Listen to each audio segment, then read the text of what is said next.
여러분 안녕하세요. 잘 지냈어요? 오늘부터 여러분과 함께 세종한국어 5 수업을 시작하겠습니다.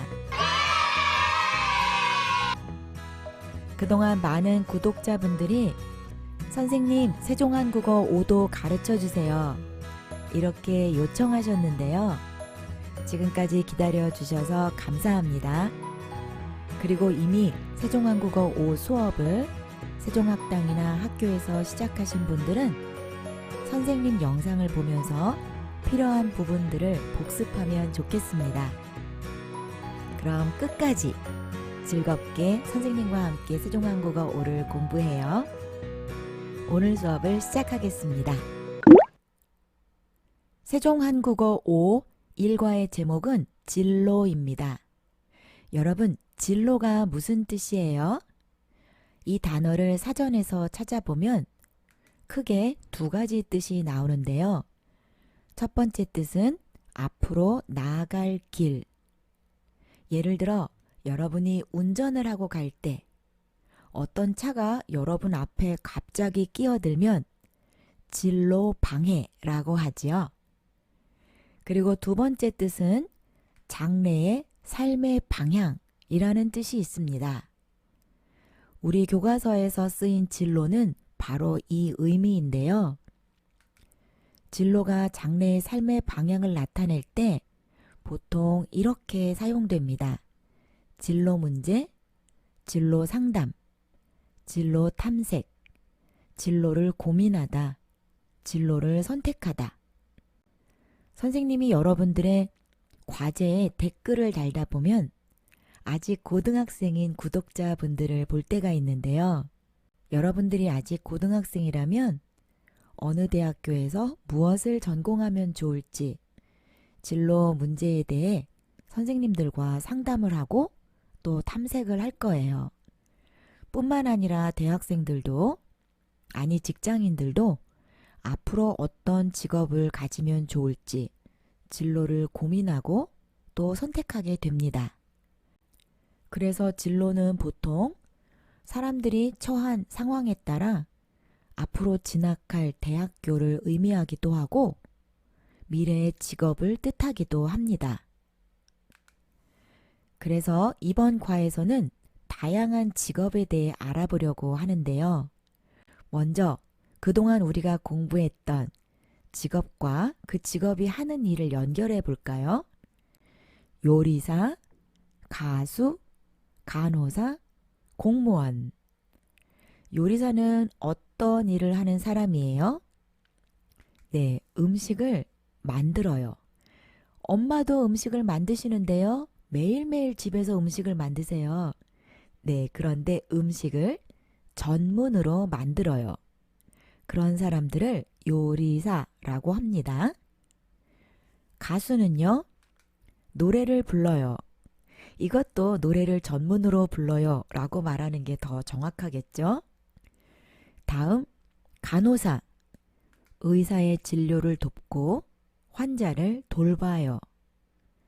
마지막으로 공무원은 국가나 지방의 공공단체에서 일을 해요.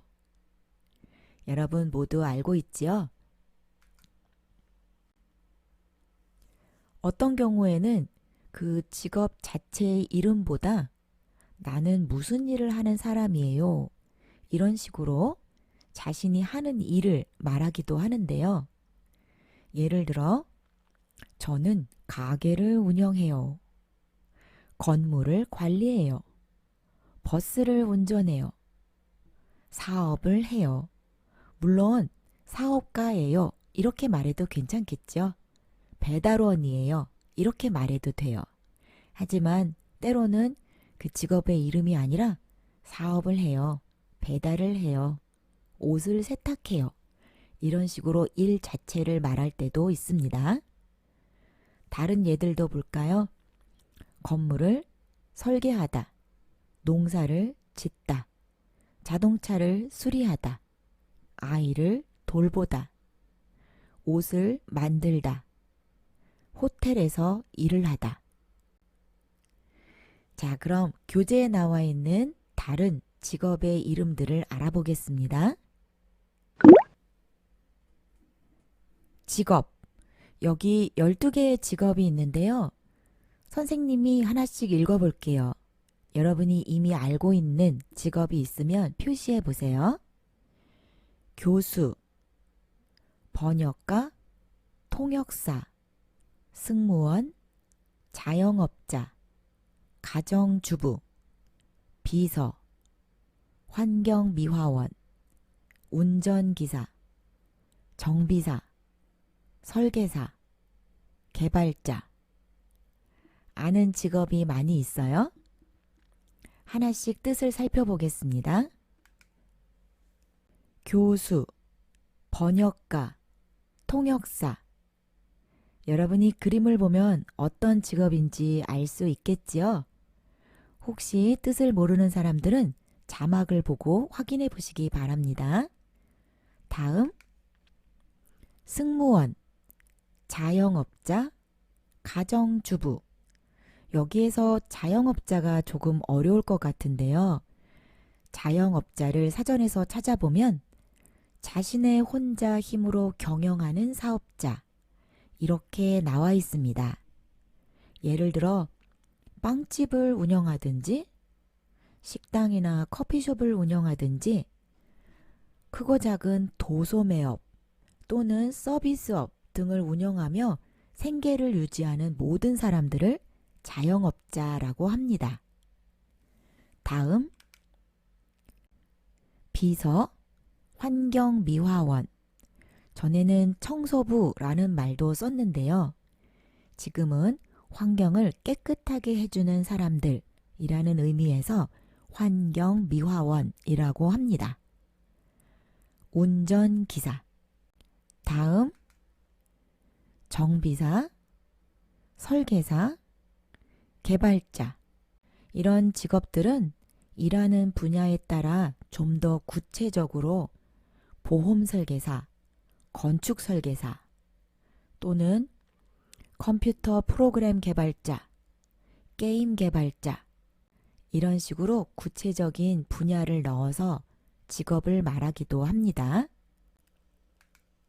그런데 전문가들이 앞으로 미래에는 우리가 지금 알고 있는 직업들이 많이 사라지고 또 새로운 직업이 생겨날 거다. 이런 전망들을 하고 있어요. 여러분도 들어본 적이 있어요?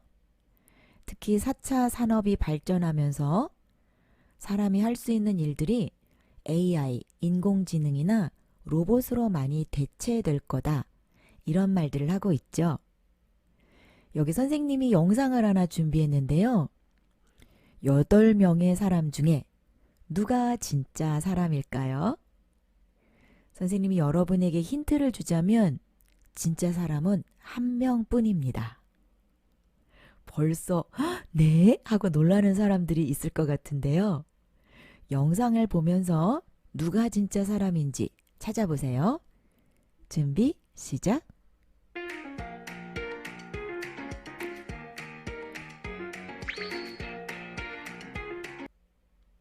네, 찾았습니까? 진짜 사람은 바로 댓글로 공개하겠습니다. 여러분이 먼저 몇 번이 진짜 사람인 것 같아요. 댓글을 남겨주세요. 그러면 선생님이 맞았는지 틀렸는지 알려줄게요. 자, 그럼 이제 대화를 들어보겠습니다. 대화 1. 수진 씨와 성준 씨가 대화를 하고 있는데요. 두 사람은 대학교를 졸업한 후에 무슨 일을 하고 싶어 하는지 잘 들어보세요. 대화 1. 성준 씨는 대학을 졸업하고 뭐 할 거예요? 회사에 취직할 거예요. 어떤 회사에 취직하고 싶어요? 전공인 베트남어를 살릴 수 있는 무역회사면 좋겠어요. 투이 씨는 대학을 졸업하고 뭐 할 거예요? 저는 대학원에 진학하려고 해요. 뭘 전공하고 싶은데요? 한국학을 전공할 거예요. 그래서 우리 교수님처럼 훌륭한 교수가 되고 싶어요. 투이 씨한테 잘 어울리는 꿈이네요. 잘 들었어요? 그럼 대화를 볼게요. 성준 씨는 대학을 졸업하고 뭐 할 거예요? 회사에 취직할 거예요. 어떤 회사에 취직하고 싶어요? 전공인 베트남어를 살릴 수 있는 무역 회사면 좋겠어요. 여기 베트남어를 살리다, 살리다 무슨 뜻이에요? 살려주세요. 예를 들면 사람이 죽어갈 때 죽지 않도록 도와주는 것, 살리다 라고 하지요. 그래서 베트남어를 사용하다, 활용하다, 베트남어 실력을 발휘해서 일하다 이런 뜻으로 전공인 베트남어를 살릴 수 있는 무역회사면 좋겠어요. 이런 표현을 썼습니다. 언어뿐만 아니라 경제가 안 좋아요. 경제가 죽어가고 있어요. 이럴 때에도 경제를 살린다. 이런 표현을 사용합니다. 다음, 투이 씨는 대학을 졸업하고 뭐 할 거예요? 저는 대학원에 진학하려고 해요. 지금 공부하는 학교보다 상위 단계의 학교에 가서 공부하는 것을 진학이라고 하죠. 뭘 전공하고 싶은데요? 한국학을 전공할 거예요. 그래서 우리 교수님처럼 훌륭한 교수가 되고 싶어요. 투이 씨한테 잘 어울리는 꿈이네요. 여러분 모두 이해할 수 있겠어요? 오늘 우리가 공부할 문법은 별로 어렵지가 않은데요. 여기 투이 씨가 우리 교수님처럼 훌륭한 교수가 되고 싶어요. 되고 싶다라는 표현을 썼는데요. 이 표현을 사용해서 우리의 꿈을 나타내는 문장들을 같이 만들어 보겠습니다. 이가 되다. 명사 뒤에 붙어서 주어가 그 명사로 변화함을 나타내지요. 어렵지 않으니까 바로 예문을 읽어보겠습니다. 1번, 야오청 씨는 꿈이 뭐예요? 저는 나중에 번역가가 되고 싶어요. 2번, 타완 씨는 어떤 사람이 되고 싶어요? 다른 사람이나 사회에 도움이 되는 사람이 되고 싶어요. 여러분 알겠어요? 그럼 연습 문제를 같이 풀어볼게요. 다음 그림을 보고 대화를 완성하세요. 1번, 미라 씨는 장래 희망이 뭐예요? 그림을 보세요. 뭐예요? 통역사. 한국어를 열심히 공부해서 통역사가 되고 싶어요. 다음 2번, 먼저 빈칸이 있어요. 그리고 어떻게 해야 돼요? 대답을 보니까 먼저 필요한 기술을 배워야 돼요. 어떤 직업일까요? 정비사. 정비사가 되려면 어떻게 해야 돼요? 다음 3번. 아띠아 씨는 언제부터? 그림을 보세요. 그리고 대답을 읽어볼게요. 비행기를 처음 탔던 날부터 그런 꿈을 갖게 된 것 같아요. 비행기에서 일하는 사람. 승무원. 아띠아 씨는 언제부터 승무원이 되고 싶었어요? 마지막 4번. 여기 그림을 보세요. 그리고 대답을 볼게요. 제가 직접 경영을 하고 싶기 때문이에요. 자기가 직접 경영하는 사람들, 자영업자라고 했죠? 왜 자영업자가 되고 싶어요? 여러분 모두 알겠어요? 이상으로 수업을 마치겠습니다. 쓰기 연습을 하고 싶은 사람들은 오늘의 과제, 여러분은 나중에 무슨 일을 하고 싶어요? 공부한 문법 이가 되다를 사용해서 문장을 하나 만들어 보세요. 그리고 아까 봤던 영상이죠? 8명의 사람 중 누가 진짜 사람일까? 여러분이 생각하는 진짜 사람의 번호도 같이 남겨주세요. 그럼 저는 다음 영상에서 여러분과 만나겠습니다. 빨리 열심히 만들게요. 그럼 모두 좋은 하루 보내세요. 안녕.